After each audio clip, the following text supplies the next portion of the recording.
Laetitia, qu'est-ce qui a changé depuis mon départ ? Et moi, je réponds rien. Le big boss de la structure qui me prend rendez-vous et je présente mon plan et qui me dit non, mais enfin, Laetitia, si tu veux parler dans un micro, faire de la radio, c'est pas ici, quoi. Et moi, j'étais vexée comme un pou. Moi, je pensais que toutes les femmes étaient comme moi, avaient envie de parler, assumaient, voulaient se battre. Et en fait, non. Et moi, j'en avais marre de faire profiter de mon intelligence, de mes bonnes idées à d'autres personnes qui allaient briller avec.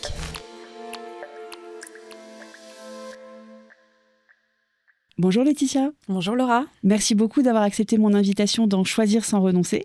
Merci de m'accueillir dans ce magnifique studio. Ouais, on refait un petit coucou, on refait le Mac, dont c'est le studio avec Electrim Dreams à la production. Donc, mon podcast est un podcast d'interview, mais je déroge à la règle du « présente-toi ». Et j'ai fait faire à Claude un paquet de recherches qui m'ont permis d'écrire ta bio, telle que moi je la lis, et tu me diras à la fin si j'ai fait des erreurs. C'est correct ou pas. Voilà. Donc déjà, Laetitia, t'es une grande littéraire dans l'âme, parce que les gens ne savent pas forcément sur toi. Pourtant, t'es devenue une des références du e-commerce français. Pendant 15 ans, t'as fait du marketing en coulisses, chez des intégrateurs, des fintechs, des éditeurs de logiciels, rarement en e-commerce pur, mais toujours pour servir le e-commerce. Et à chaque fois, de ce que tu dis, le secteur est venu te chercher, on t'a recruté. Pourtant, tu as un master de géopolitique à la base, que tu as mis de côté donc depuis 15 ans, mais en septembre dernier, donc nous enregistrons en juin 2026, en septembre dernier, tu t'es mise à enseigner ce que tu appelles la géopolitique digitale à l'université. Et tu as cofondé donc, en parallèle de tes jobs salariés, un podcast qui est devenu, selon tes mots, un side project qui a pris tellement de place que c'est devenu ta vie professionnelle. Donc, entre-temps, tu avais aussi cofondé une marque de bodysuits que tu as fermée en janvier dernier après 4 ans. Et donc, depuis 2023, tu as fondé Butterfly Agency, Wire, Store Tour Paris, Brands to Buyer, tout un paquet de marques autour au démarrage d'un side project. Et donc, en fait, ce qui m'a intéressée dans ton parcours, c'est que tu te décris toi-même comme une trajectoire, comme quelque chose qui t'a trouvé, que tu n'as pas décidé en fait, que l'e-commerce t'a recruté, c'est pas toi qui avais choisi ce secteur, tu as dit toi-même que tu lèves jamais la main et pourtant tu as accompli un paquet de trucs. Donc moi je suis sûre que tu as levé la main quand même un petit peu, parce que tu racontes cette histoire alors que tu as lancé maintenant 6 structures et donc je voudrais comprendre laquelle des deux est le vrai toi quand tu décides. Laura, tu es tellement forte. Oh, je te remercie. Mais je ne saurais pas mieux présenter. On est là pour parler de toi. Donc ça va, j'ai pas fait d'erreur. Non, mais tout est parfait. Hein. C'est exactement ça le résumé de ma vie. Et ben voilà. Professionnelle. Donc quand même, une vie presque rangée, j'ai envie de dire. Une vie qui démarre de façon... Alors, ok, tu fais un master en géopolitique et tu pars... on te recrute dans l'e-commerce, enfin, tu dis dans un truc logiciel, tu dis pourquoi pas, ça te convient, et du coup, tu continues de faire la même chose. Surtout la France, ça doit en mettre dans les cases. Donc, une fois que tu as fait quelque chose une fois, on vient te chercher pour le faire.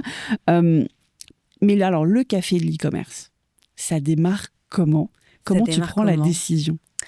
Alors effectivement, on m'a toujours cherché, recruté, mais je crois que j'ai quand même cherché la petite bête, parce que moi j'ai toujours été attirée par la technologie et l'innovation. Sauf que tu l'as dit, j'ai un parcours littéraire, j'aime les livres, et toi comme moi, on vient à une époque où les deux pouvaient pas forcément se rencontrer.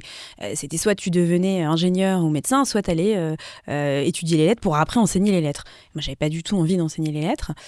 Je me suis dirigée vers la géopolitique parce que la géopolitique c'est l'étude des conflits mais appliquée au territoire.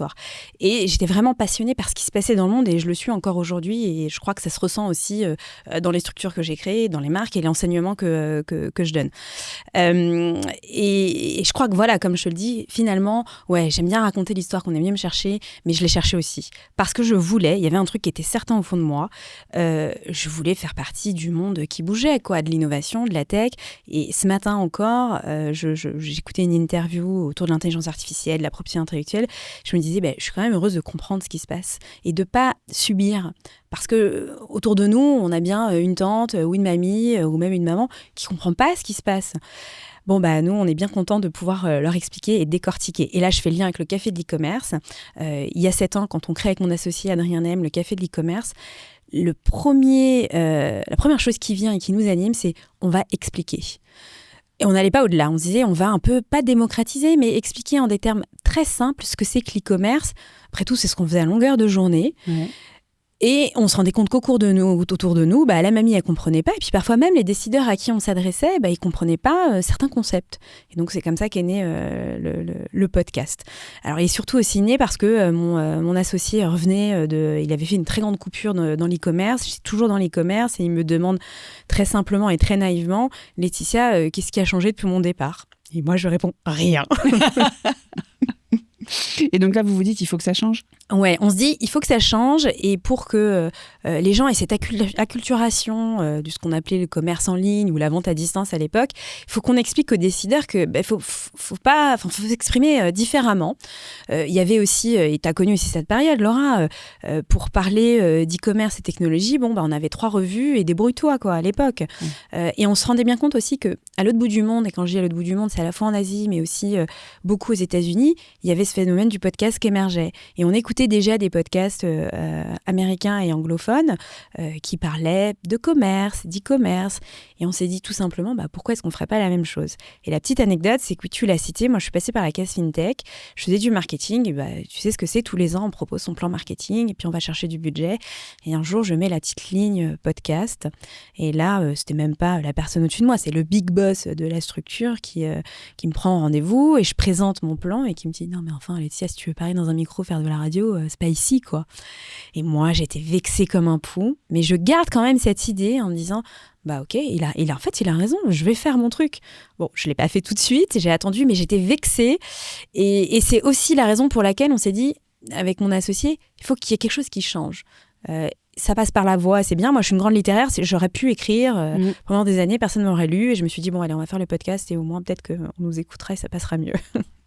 Et alors, comment est-ce que tu gères justement, parce qu'au départ, c'est un truc que tu fais à part, qui n'est pas du tout sponsorisé par un de tes employeurs, enfin, c'est vraiment sur ton temps libre. Comment est-ce que tu gères la répartition de ton temps ? Parce qu'en plus, si vous avez, je mettrai évidemment le lien vers le Café de l'e-commerce dans les notes d'épisode, mais c'est dense, ça fait beaucoup de veille aussi, donc ça demande beaucoup de temps. Même au début, comment tu as décidé d'accorder du temps à ça ? Et quel temps ? Alors, vraiment, pour être très honnête, je crois que je ne me suis pas posé la question. Je me suis dit, ok, c'est un side project, mais il va falloir quand même que tu t'y mettes à fond. On n'avait pas d'objectif précis en termes d'audience, même en termes de business model, on n'en avait pas. Ce qu'on voulait, c'était tester, itérer, un peu comme les jeunes en école de commerce qui sont des startups dans le Starter Lab. C'était un peu la même chose. Côté employeur, on avait la chance d'être avec des employeurs étrangers, donc des gens qui ne sont pas français et qui comprennent le concept de side project et qui ont tout de suite compris qu'il allait avoir un impact sur leur entreprise. Bien sûr. Et qu'un jour ou l'autre, on allait les mettre en lumière.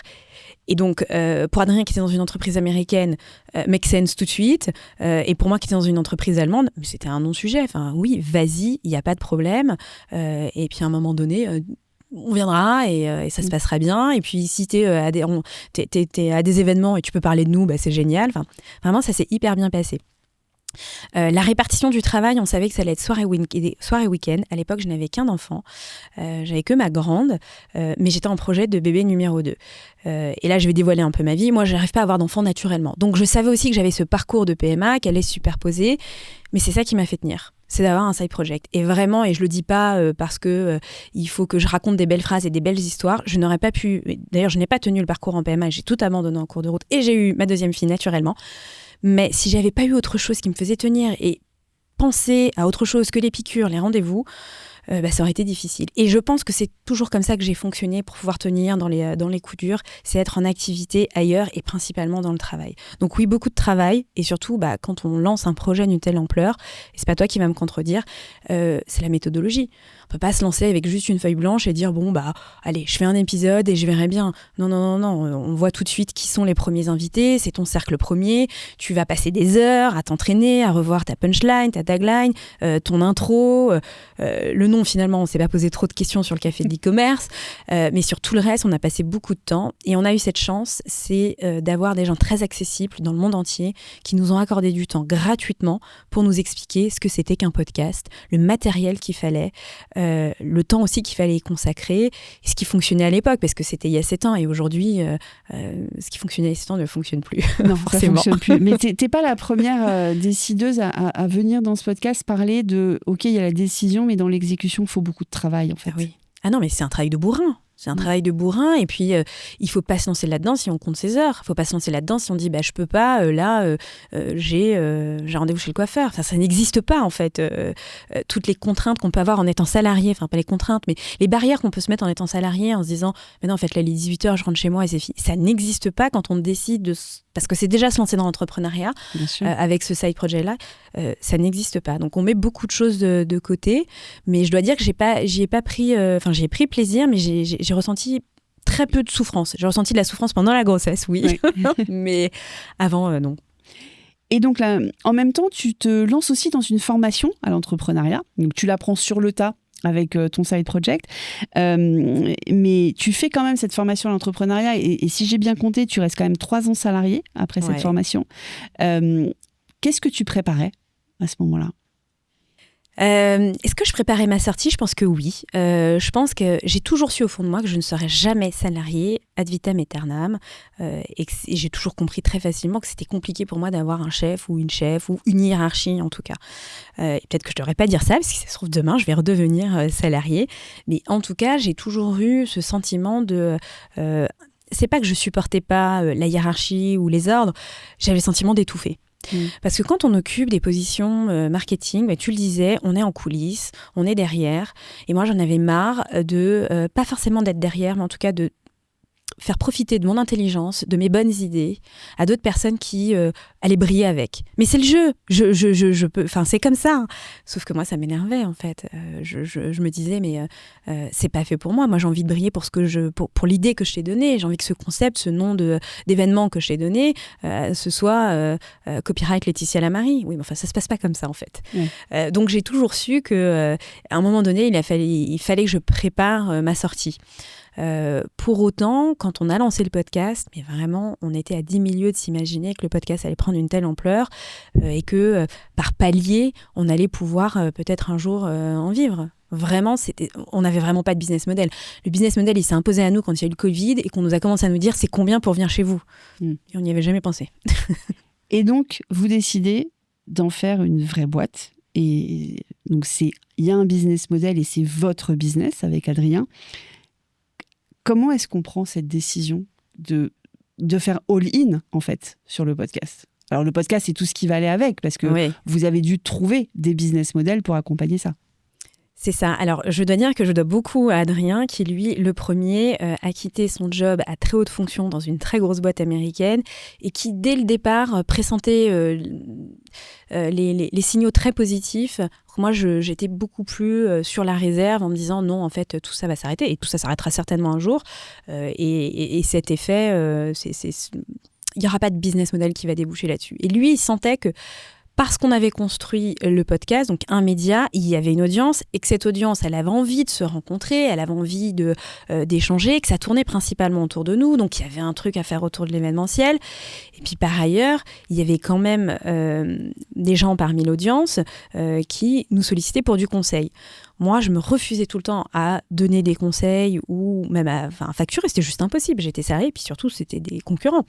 Donc, quand on est dans des grosses boîtes, on évite de se mettre comme ça en porte-à-faux. Et Adrien, c'est le premier qui a senti le truc et qui s'est dit, bon, ok, moi, j'y vais d'abord et je tâte le terrain. Et si c'est bon, tu me rejoins. Donc, il a pris les risques avant moi. Il faut reposer aussi le contexte. Moi, je suis mère de famille déjà de 2 enfants. J'ai, tu le disais, un parcours peut-être plus linéaire, plus tracé, où la prise de risque, finalement, elle est toujours mesurée, plus tempérée. Donc, je lui ai dit, vas-y, et je verrai, on fera le point. On fait le point au printemps, il y a 3 ans désormais. Et il me dit, voilà, tous les signaux sont au vert. Est-ce que tu me rejoins ? Et là, je lui dis, d'accord, 1er septembre, j'arrive, donc 1er septembre 2023.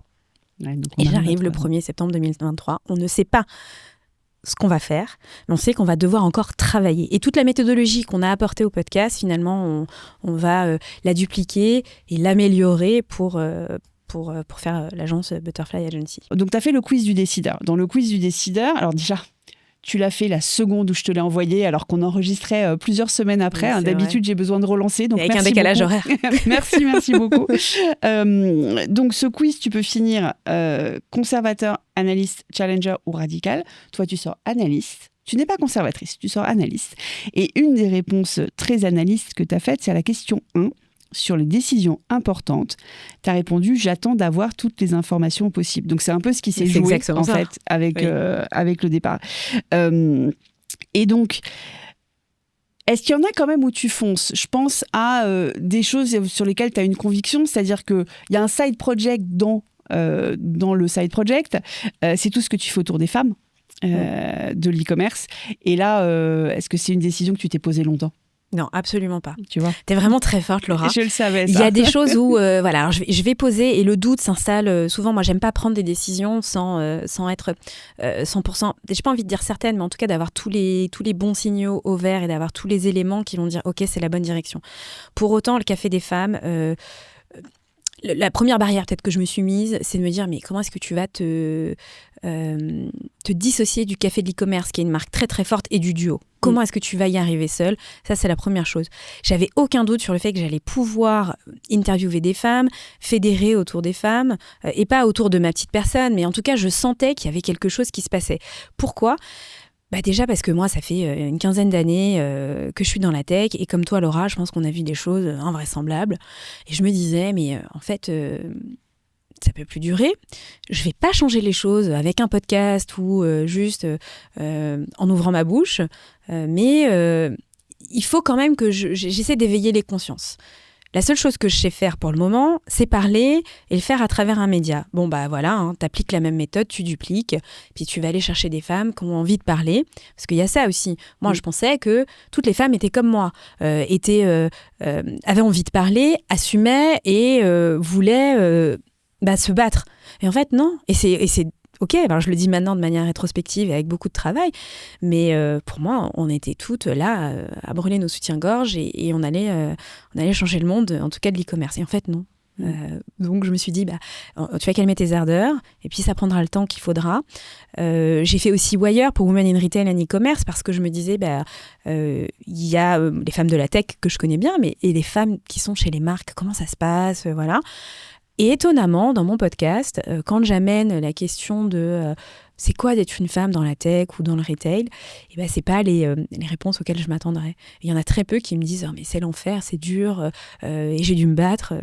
Non, en fait, il n'y en a pas tant que ça. Donc peut-être que je suis isolée, ou peut-être que j'ai monté tout ça de toutes pièces. Enfin, je pense pas, mais... Ou peut-être qu'elles le disent pas. Et peut-être qu'elles le disent pas aussi. Et peut-être que finalement, j'ai pas encore suffisamment créé cette safe place où elles vont pouvoir se confier. Mais j'ai toujours été animée par ça. Et je crois que même si je remonte plus loin, dès l'école, moi, j'ai été élevée par un papa. On est 3 filles qui nous a dit ça va être dur, quoi. Va falloir que vous appreniez à vous battre. Qu'est-ce que vous voulez que je vous dise, mes filles ? Ça va être difficile. Et donc, oui, je me souviens très bien avoir lancé un caillou à un garçon à l'âge de 5 ans parce qu'il regardait sous ma jupe, par exemple, et qu'il est allé à l'hôpital et qu'il a été recousu. Et je revois ses parents venir sonner chez moi. Sarah Connor. Oui. Et mon père qui dit mais en fait c'est pas le problème, c'est pas ma fille, c'est votre fils quoi. Non. Donc voilà, j'ai toujours eu ce sentiment d'injustice qui par ailleurs se révèle encore aujourd'hui avec toutes les affaires qu'on peut entendre autour des violences faites aux femmes. Et moi je reste persuadée que notre secteur n'est pas épargné et je rêve d'un MeToo de la tech. Pas pour ouvrir ma bouche, mais pour que tous ces secteurs que ce soit pas des cas isolés en fait. On se dise pas c'est que le cinéma, c'est que ci, c'est que ça. Non en fait, c'est partout. C'est notre société qui est construite comme ça. Et si moi, à ma petite échelle, dans mon secteur, je peux contribuer à donner de la voix aux femmes, je continuerai. Mais par ailleurs, il y a des choses très bien qui se passent et c'est aussi le but du podcast. C'est de donner aussi de la voix à ces femmes entrepreneuses et celles qui font d'excellentes carrières aussi dans le retail et l'e-commerce. Oui, parce que je pense que c'est surtout ça, en fait, si on enlève le côté que je partage, évidemment, un peu militant du truc. Moi, j'ai aussi décidé, pour choisir sans renoncer, d'être à la parité. Parce que tous les podcasteurs d'interview te disent que s'ils ne sont pas à la parité, c'est qu'il n'y a pas de femmes. Donc, je vais faire un podcast à la parité, on va leur prouver que c'est faux. Oui. Donc, merci d'avoir accepté mon invitation à nouveau. Pour l'instant, moi, je n'ai pas encore de femmes qui m'ont dit non. Donc, on verra si ça arrive. Mais c'est génial. Comme toi, je démarre avec le premier cercle, parce qu'on commence tous comme ça. Donc, on verra quand je vais aller un peu plus loin. Mais du coup, j'ai digressé par rapport à ma question. Et donc, j'ai complètement oublié la question que j'allais te poser. Mais c'est pas grave. Ça reviendra. Si c'était important, ça reviendra. Donc, je vais enchaîner. Il y a un autre projet que tu lances en même temps, ou à peu près, c'est Bastille Day. Ouais. Nous, on s'est connus grâce à Bastille Day, parce que j'étais en plein bootcamp avec Louis Grenier. Je cherchais des femmes entrepreneurs à interviewer et t'as levé la main sur LinkedIn. On se connaissait ni d'Ève ni d'Adam. Donc ça t'arrive de lever la main. C'est pour ça que je savais que ça t'arrivait. Et on s'est rencontrés comme ça. Et puis ensuite, voilà, j'ai même été interviewée dans le café de l'e-commerce. Et je suis maintenant dans la communauté que je vous encourage, si vous êtes dans l'e-commerce, à rejoindre, du café de l'e-commerce. Et donc, Bastille Day, avec aussi une associée, mais là, une autre associée, pas avec Anne-Rien. Qu'est-ce qui t'a fait décider de te lancer côté marque ? Parce que là, c'était une marque, c'était pas un outil. C'est vrai. C'était une marque. Alors, l'autre aspect aussi de ma personnalité, c'est que moi, j'adore les marques. Je suis passionnée de marque, je suis passionnée de mode. Pour autant, je me suis jamais dit que je ferais carrière dans les marques ou la mode. C'est pas le milieu qui m'intéresse. C'est les tendances, les tissus, l'histoire, les personnages derrière les marques. C'est ça qui m'intéresse et pas tant briller autour d'une marque. Mon ancienne associée, mais toujours amie, Rachel Meslati, c'est une multi-entrepreneuse. Elle a déjà 25 boîtes à son actif et elle aussi, elle est passionnée. Elle est surtout passionnée de lingerie, puisque Bastille Day était une marque de body.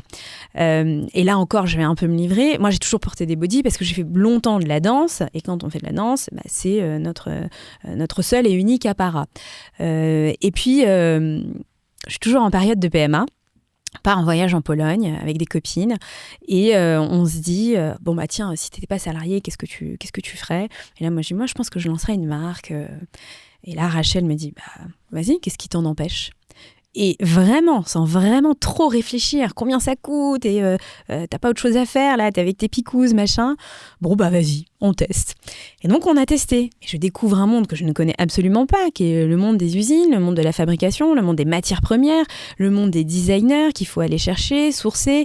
Et on est sur du body. Et le body, c'est à la fois de la lingerie pour le bas, la culotte, et le haut qui pour nous s'apparentait plus à de la chemise, voilà. Donc sur une confection très précise, mais du coup 2 métiers complètement distincts. Donc vous trouvez 2 personnes qui vont nous accompagner.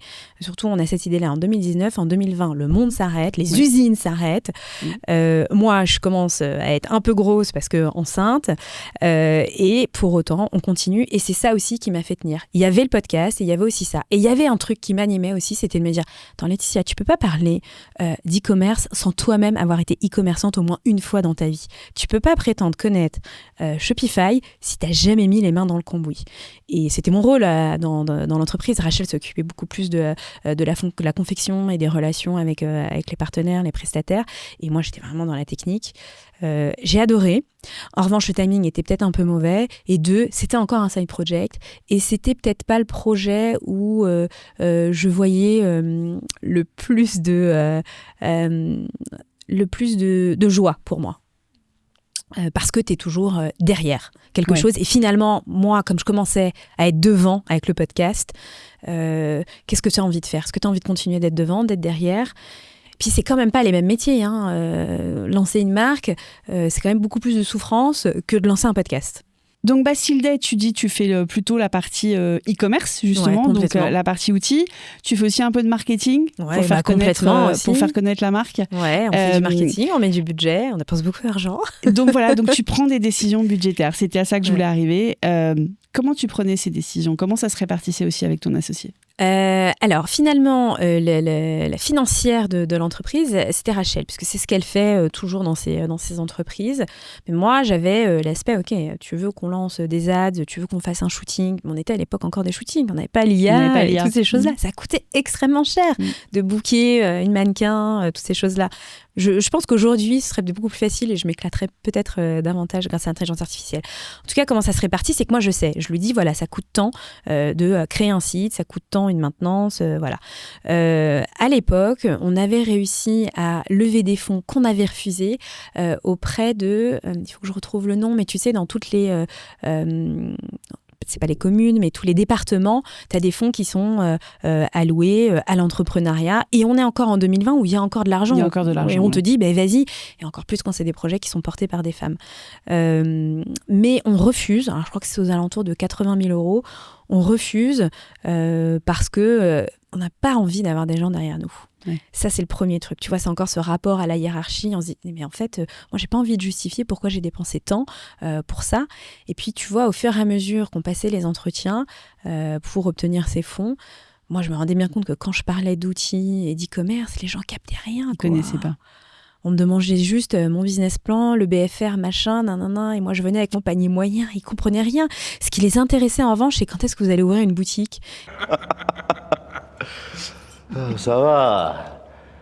Je croyais que vous aviez de l'humour. Et moi j'étais là, je pense qu'on va jamais ouvrir de boutique, monsieur. C'est pas ça le... Oui, mais quand même, faites des pop-up, des choses comme ça. Que des choses qui coûtent extrêmement cher. Et donc, pour répondre à ta question, moi je connais les coûts, comment ça se répartit. On est tellement écrasé par les coûts de production que finalement, il reste très peu d'argent pour le marketing. Donc, on fait avec des bouts de ficelle. On met beaucoup d'argent pour le premier shooting et la première collection. Et après, les seconds shootings, on le fait avec les copains, les copines. On revient à ce que je sais faire, le premier cercle. Et ça se passe très bien, ça se passe même mieux que quand j'investissais beaucoup d'argent sur des professionnels qui connaissaient très bien leur métier par ailleurs, mais avec qui, moi, ma vision des choses n'était pas forcément compatible. Donc, pour répondre à ta question, je pense que le marketing prenait peut-être 20%, ce qui est quand même déjà énorme sur une DNVB. Et puis après, la production qui prenait aussi énormément d'argent. Peut-être spoiler alerte, tu l'as dit tout à l'heure, on a décidé d'arrêter la marque, mais c'est une superbe aventure. Moi, j'adorais parce que j'allais voir mes copains du paiement en disant, s'il te plaît, tu peux me plugger ça, diminue-moi le taux de transaction parce que je sais que je vais pas faire des trucs, je vais pas faire des très grosses, un très gros volume. Je m'amusais. Et puis, tu sais, c'était aussi pas le début, mais en tout cas une nouvelle ère de Shopify. Moi, j'arrivais et j'allais pas faire du dropshipping. Donc j'ai vu aussi d'un autre œil pas la remontada, mais en tout cas cette trajectoire de Shopify. Ouais. Et tu as pu vraiment opérer en fait tous ces outils dont tu parlais dans le podcast en tant que marque. Et donc et je l'ai payé, faut que je précise, j'ai tout payé. J'ai dépensé sans compter. Je n'ai jamais... Alors c'est enregistré, on ne coupera pas en montage le fait que tu as tout payé pour que tout le monde puisse entendre que tu pouvais négocier les taux, mais tu payais tous tes outils. Voilà, c'est ça. D'accord. Et donc, alors il y a eu un moment aussi dans ta carrière, tu as passé 5 mois à travailler avec Adrien, mais en tant que salarié aussi. Alors j'étais 2021. Indépendante.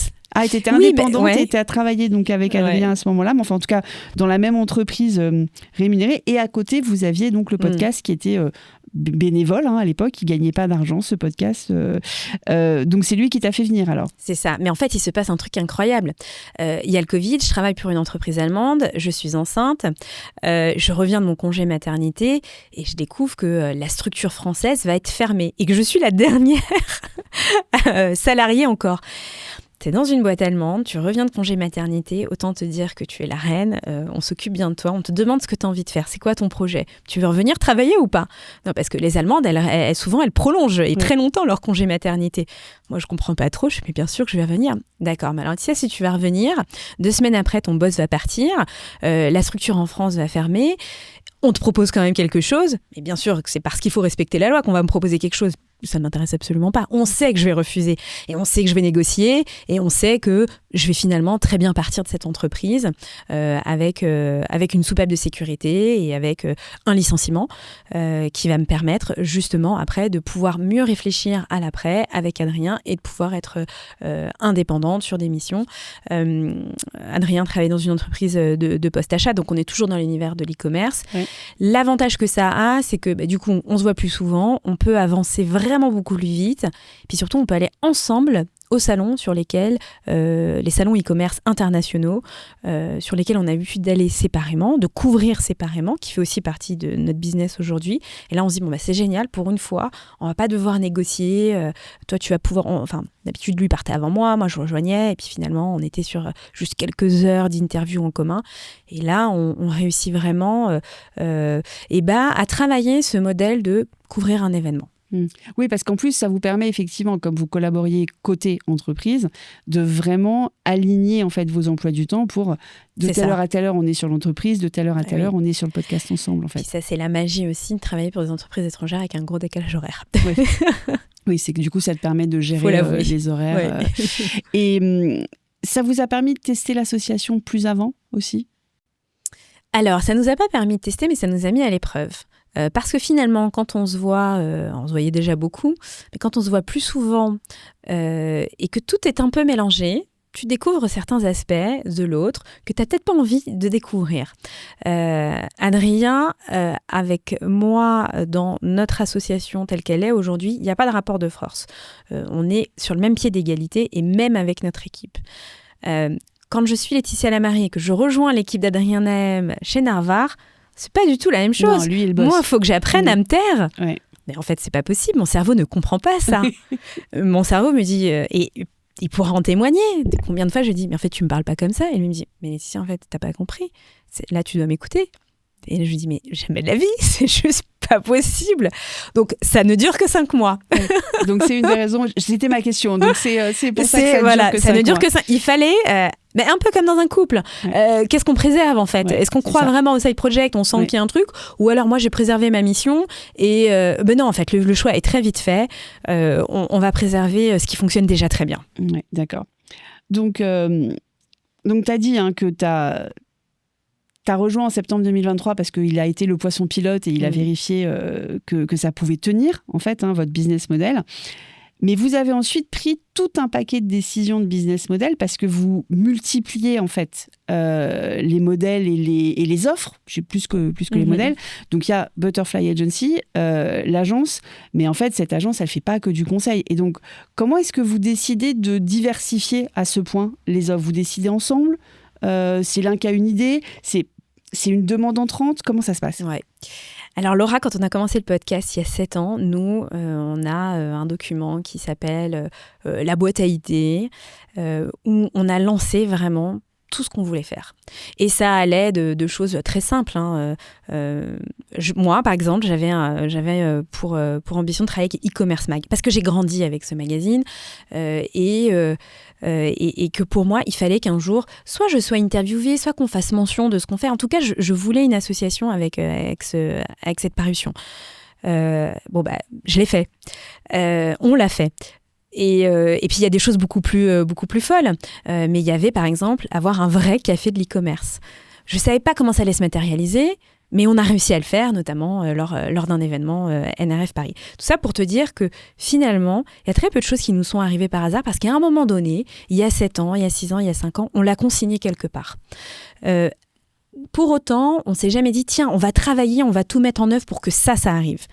Parce qu'il y a des demandes entrantes. Parce que si aujourd'hui j'en suis là, c'est qu'à un moment donné, il y a quelqu'un qui a frappé, qui a dit « Mais pourquoi vous ne feriez pas ça ? Pourquoi vous ne feriez pas des store tours ? Laetitia, tu passes ta vie dans les magasins, partout où tu vas, tu décortiques, tu analyses, tu parles avec les vendeurs.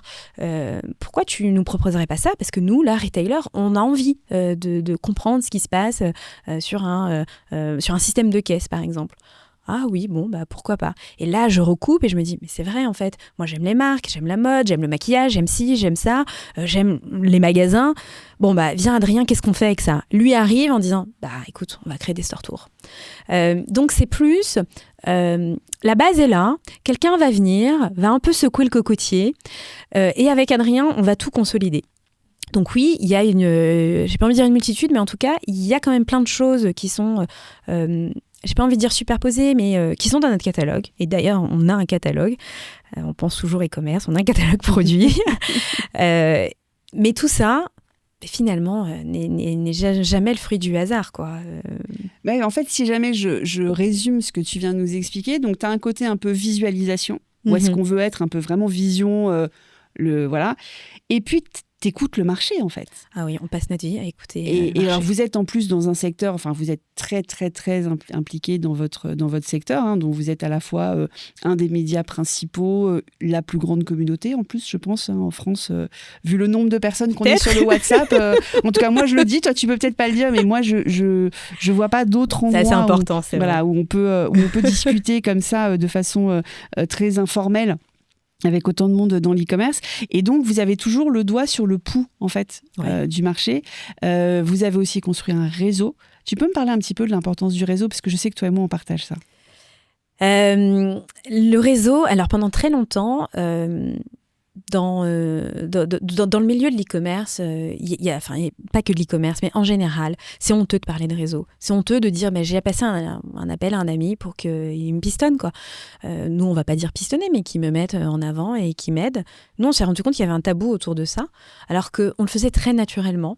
Et on a compris avec Adrien, mais c'est certainement parce qu'on vient d'entreprises étrangères où finalement, tu vois, les Américains, c'est dans leur ADN, en fait, de t'appeler et de te dire écoute, j'ai vu cette offre, est-ce que tu peux me positionner dessus? Parce que j'ai vu que c'était ton meilleur ami, là, machin, voilà. Ou une intro même pour un client. J'ai besoin exactement. de vendre à telle personne, j'ai vu que tu le connaissais, est-ce que tu peux me faire une intro? Et on se dit, mais il y a quand même un truc qui se passe. Comment est-ce qu'on peut organiser ça, la mise en relation, sans perdre, parce que c'est très important pour nous, sans perdre ton authenticité et ta crédibilité. Parce que comme tu le dis, on a créé une communauté qui s'est transformée en réseau et on est très exigeant dessus. C'est pas la foire à la saucisse chez nous. De la même manière que si tu me demandes une introduction chez un grand retailer ou une très grosse solution e-commerce, je vais m'assurer que tes ambitions sont solides et que tu vas pas dire n'importe quoi et puis que derrière, tu vas pas me mettre... me décrédibiliser. C'est hyper important pour nous. Et on a eu des déconvenues. Tout ne s'est jamais passé correctement. Mais la manière dont nous, on envisage le réseau, c'est vraiment... mais pour faire en sorte que chacun soit gagnant-gagnant. On se rend bien compte qu'aujourd'hui, postuler à une offre qui a été publiée sur LinkedIn, la probabilité que les gens de notre réseau, de la communauté, puissent y avoir accès, être recrutés, avoir un appel, est très faible. Alors que si nous, on passe un petit coup de fil, un petit SMS ou un WhatsApp, déjà, on escalade. Souvent, avec Adrien, j'ai genre cette discussion parce que moi, je suis très, très intègre et pendant longtemps, j'ai cru encore à ce beau système d'ascenseur social. Et non, on va appeler les gens ou on va m'appeler parce que j'ai des bonnes notes et que j'ai bien travaillé, que j'ai des bonnes références. Ben non, en fait, ça ne se passe pas comme ça. Ça ne s'est jamais passé comme ça et je pense que ça ne se passera pas. Enfin, on le voit, Parcoursup, toutes ces choses, ça ne se passe pas comme ça. Donc voilà. Pour autant, on essaie de le faire de manière intelligente et toujours dans un rapport gagnant-gagnant. Ouais, moi, je suis complètement comme toi. Moi, j'attendais, tu vois, quand tu fais les choses bien, tu te dis quelqu'un va le voir, quelqu'un va le remarquer, mais en fait, non. Et d'ailleurs, j'ai lu récemment un article qui disait que voilà, c'est la communication, ils appellent ça presque toxique, tu vois, ou du hubris toxique, et qu'il faut en fait dire, c'est même plus du humble bragging, quoi. C'est vraiment, mais si, regardez-moi, je fais des choses. Et il y en a qui disent très fort des choses qui font beaucoup moins bien que toi ou que moi. Ils ne les font pas du tout, même. Ils les font pas du tout. T'as raison, maintenant de plus en plus. Tu bluffes, Martoni. Il bluffe. Pas sûr. Si, il bluffe là, ça se voit tout de suite. Non, il a pas l'air de bluffer là quand même. Est-ce que c'est ça aussi qui t'a fait... parce que les femmes ont une éducation, je sais pas entre l'inné et l'acquis, mais je sais qu'il y a beaucoup d'éducation pour les femmes de justement qu'elles fassent pas de bruit. Syndrome de la bonne élève, fais les choses bien et la récompense arrivera toute seule. Est-ce que c'est ça qui a fait aussi cette réalisation qui a fait que tu as changé d'avis sur les quotas, par exemple? Ouais, complètement. Moi, j'ai été élevée... Alors, je te parlais de mon papa tout à l'heure. Oui, en fait, ça va être dur, donc impose-toi. Il y avait quand même aussi, au sein de ma famille, ce côté, non, mais en fait, tu fais pas de vagues. Toi, ton job, c'est d'avoir des bonnes notes, pas d'avoir des mots dans le carnet, et voilà. Et pour autant, je crois que voilà, c'était un petit peu pour moi la lutte entre les deux, tu vois. Mais ce qui a pris le pas, c'est mais en fait non, je vais l'ouvrir. Là où j'ai beaucoup réfléchi, c'est comment je vais l'ouvrir. Parce que je pourrais passer des nuits à rédiger des posts LinkedIn que personne ne lira parce que ça n'intéresse pas en fait l'équité, l'égalité ou l'injustice sur LinkedIn. C'est pas ça qu'on cherche. On veut des KPI et des belles histoires de gens qui réussissent même s'ils l'ont pas fait. Je pourrais faire ça, mais je le fais pas. Donc je réfléchis à comment je peux justement l'ouvrir, mais intelligemment. Et c'est dur en fait. C'est dur parce que comme tu le dis, même si c'est fait de manière intelligente, on va peut-être pas le remarquer. À la question 8 du quiz, pour une opportunité inattendue, tu as répondu que tu fais une liste de pour-contre, ce qui est parfaitement logique avec ton profil très analytique, en tout cas sur la prise de décision. Mais tu as quand même initié plein de choses. À chaque fois, tu réfléchis autant ou il y a quand même des décisions que tu prends plus vite? Il y a des décisions que je prends plus vite et quand je les prends plus vite, c'est parce que je les confie entièrement à mon associé. Je dis, c'est toi qui prends la responsabilité. D'accord. Je me dédouane de ça. D'accord. Et sinon, si c'est toi qui dois assumer... Ah non, je réfléchis beaucoup. longuement. Alors longuement, non, parce que je ne prends pas 3 semaines à réfléchir. En tout cas, j'ai ma feuille blanche avec mon crayon et pour et contre. Ça, c'est sûr. Et je vais me dire, OK, je reviendrai dessus dans quelques heures, dans quelques jours. Le voyage m'aide beaucoup. Je voyage beaucoup. Et cette prise de distance géographique, quand il y a un décalage horaire, c'est encore mieux, m'aide beaucoup à prendre des décisions. Le temps dans l'avion où tu n'es pas connecté. Complètement. Où tu peux laisser... Non, mais ça, c'est magique. C'est magique. Ce temps suspendu, c'est le meilleur temps pour moi. Et moi qui voyage beaucoup aussi, à l'époque où j'allais au Japon, tous les 15 jours, 13 heures de vol aller, 13 heures de vol retour tous les 15 jours, j'adorais ces moments pour la même chose. Parce qu'en fait, je me rends compte que pour que ton cerveau réfléchisse différemment, en fait, il faut le sortir de sa routine. Et que du coup, le transport est un... OK. On arrive doucement, tranquillement, à la fin de cet enregistrement. Déjà, ouais. Mais écoute, on a fait le tour. On a fait le tour de ton parcours qui, encore une fois, est à la fois linéaire et c'est un peu, tu sais, je le vois un peu comme une fleur qui a éclos avec plein de pétales différentes à la fin. Il y a une espèce de tige quand même qui a l'air un peu voilà, linéaire. Mais en fait, quand ça s'ouvre, il y a plein de choses qui en découlent.